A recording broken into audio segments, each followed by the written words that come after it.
Satpur police ठाण्याकडे रिक्षा चोरीचा गुन्हा दाखल होता।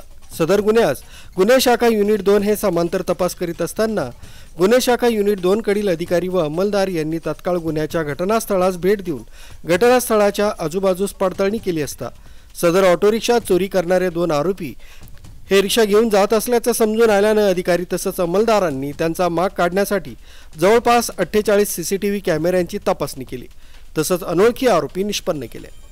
त्यानंतर सदर पायीच्या आरोपितांचा शोध घेत असताना गुन्हे शाखा युनिट 2 चे पोलीस हवालदार सुनील आहेर यांना गोपनीय माहिती मिळाली की 2 इसम हे गुन्ह्यातील चोरीची ऑटो रिक्षा MH15FU 3069 ही पांडवलेनी अंगण हॉटेल जवळ विक्रीसाठी येणार असल्याची माहिती मिळाली।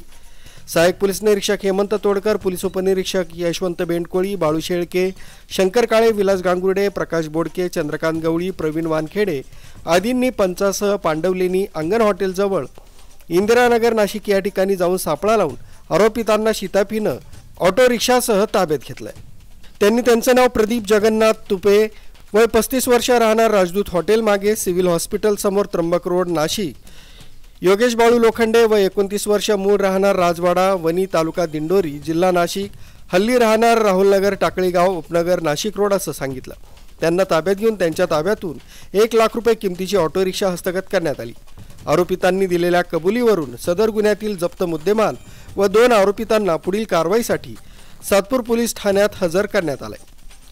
मुख्य संचालक रवींद्र जाधव, लोकराज्य न्यूज, नाशिक रोड।